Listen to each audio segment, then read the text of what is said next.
Selamat malam Bapak, perkenalkan nama lengkap saya Laurentius Pudendisila Terlalu. Saya merupakan mahasiswa kelas A semester 7 jurusan Sosiologi. Pada kesempatan malam hari ini saya membahas mengenai salah satu buku, yaitu buku ke-15 dari mata kuliah Sosiologi Terapan. Buku ini berjudul Menuju Masyarakat Informasi yang Inklusif. Perlu diketahui bahwa dalam video ini saya hanya menjelaskan beberapa poin-poin penting yang menjadi intisari dari isi buku tersebut. Mari kita mulai di topik pembahasannya. Yang pertama itu pemanfaatan ekonomi yang ditawarkan internet, seperti harga yang lebih rendah dan lebih besar pilihan ketika budaya masa bermigrasi ke dunia maya.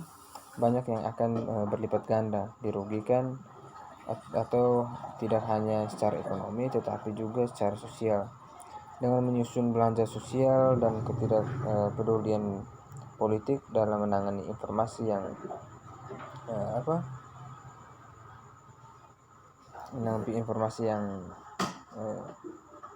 masalah sipil. Pemecahan ini kemungkinan akan tumbuh lebih akut, terlebih lagi pada masyarakat pengawasan yang lebih muncul, di mana alat informasi terbaru dalam jaringan komunikasi digunakan untuk lebih jauh mengesampingkan etnis dan ras minoritas, menyebarkan awan gelap ke masa depan.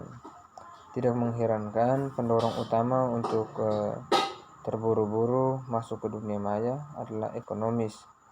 Institusi publik meniru perusahaan swasta, IBM dan CISOS yang telah menghemat miliaran dolar melalui transaksi tanpa kertas atau e-work dan manajemen rantai pasokan virtual.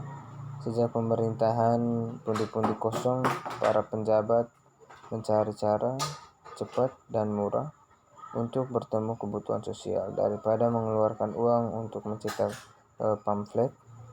Mungkin situs web akan melakukannya. Mengapa menyelesaikan transaksi kertas ketika Anda bisa menggunakan atau mengubahnya pada pelanggan secara elektronik untuk sebagian kecil dari biaya? Siapa yang bisa berdebat mengambil jalan pintas ketika pemerintah tampaknya memiliki sedikit alternatif? Tidak ada yang bisa lebih jauh dari kebenaran. Pemerintah dan publik lainnya, lembaga seperti sekolah, wajib memberikan layanan tanpa catat kritik pedas. Penduduk yang secara hukum berhak atas layanan tidak dapat disangkal manfaat, karena pemerintah telah menemukan cara yang lebih murah untuk menawarkannya.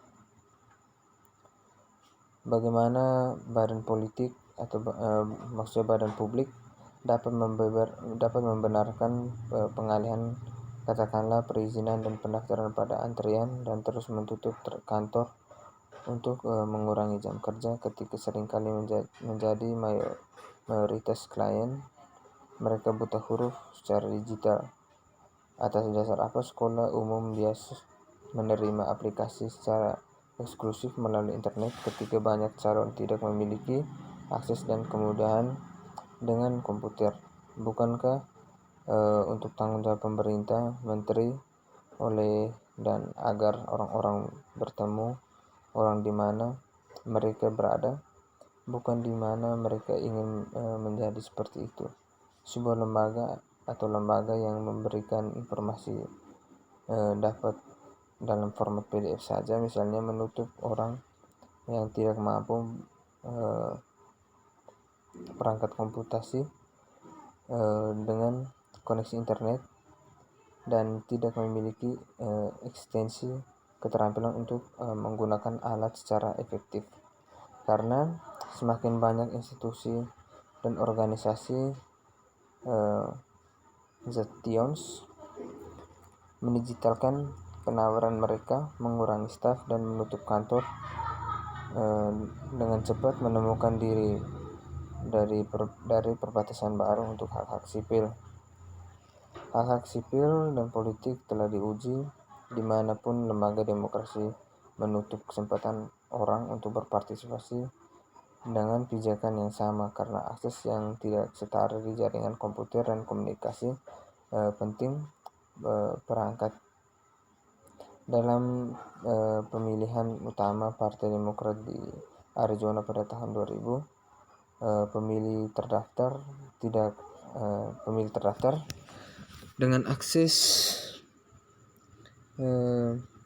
internet jarak jauh diberi 4 hari ekstra untuk menjalankan waralaba mereka menjelang hari pertama saat pemungutan suara stasiun akan terbuka.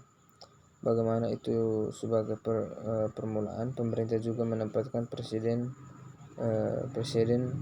berbahaya dengan meluncurkan situs web yang tidak dapat diakses orang dengan disabilitas, tidak dapat dibaca oleh orang dengan keterampilan melek huruf berendah, dan tidak dapat disandingkan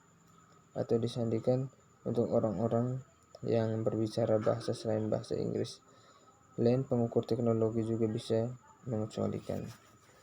Di Alabama, sebuah agen tenaga kerja disiapkan baliho yang mengiklankan layanan bantuan pekerjaan satu atap, tetapi hanya memberikan URL sebagai informasi kontak. Warga angkat senjata karena sedikit penerima manfaat sasaran sebenarnya dapat menggunakan layanan seperti yang dirancang. Buku ini menawarkan beberapa ide tentang bagaimana bermigrasi ke dunia maya dan menghindari perangkap pengucilan sosial. Kemudian saya mengedepankan visi beberapa bangsa digital, masyarakat di mana semua teknologi tidak semakin merusak tatanan sosial, di mana setiap orang dapat memanfaatkan layanan yang lebih cepat, lebih murah, dan lebih baik. Dan dari tentu saja teknologi bukanlah masalahnya, bagaimana itu digunakan untuk memberdayakan atau liberate atau adalah suatu fungsi dari tindakan manusia. Keadilan sosial dan keadilan telah hilang dalam kesibukan untuk meningkatkan efisiensi. Seringkali pains of equity, memperluas akses ke perangkat komputasi dan komunitas jaringan kasihan adalah langkah pertama yang jelas untuk meningkatkan peluang persembahan yang ditunjukkan untuk mempertajam keterampilan literasi digital yang paling penting untuk digerakkan jutaan manusia menjadi pusat kehidupan ekonomi dan sosial. Kemudian tujuan dari bangsa digital tidak hanya untuk melakukan sesuatu dengan lebih cepat. Itu untuk melakukannya berbeda, merevolusi cara kita mendidik orang, memberikan perawatan kesehatan, dan terlibat dalam pekerjaan produktif. Menerapkan visi bangsa digital akan menyelamatkan negara miliaran dolar selama tahun-tahun mendatang dan akan sangat membantu meningkatkan kualitas hidup seiring teknologi memperluas pilihan dan peluang. Di arena penyampaian kesehatan dan e-work sendiri, informasi dan komunikasi teknologi dan communication mengundang kita untuk menyegarkan pendekatan kita terhadap pengobatan pedesaan dan pengurangan lalu lintas. Aplikasi telemedicine di komunitas terpencil menyelamatkan nyawa dalam diagnosis dan pengobatan waktu nyata. Transisi ke e-work dapat menghemat ribuan dolar per komputer karena hilangnya produktivitas dan bahan bakar konsumsi, belum lagi memiliki lingkungan dan psikologis yang positif efektif. menutup mata terhadap janji agenda bangsa digital seperti yang telah dilakukan oleh banyak pemimpin akan memperburuk ketimpangan sosial dan menyebabkan kematian untuk komunitas yang sudah terpinggirkan. Mungkin sekian video yang saya buat. Ini adalah sekilas ringkasan materi yang boleh saya bagikan melalui video ini. Jika ada kekurangan saya mohon maaf. Sekian dan terima kasih.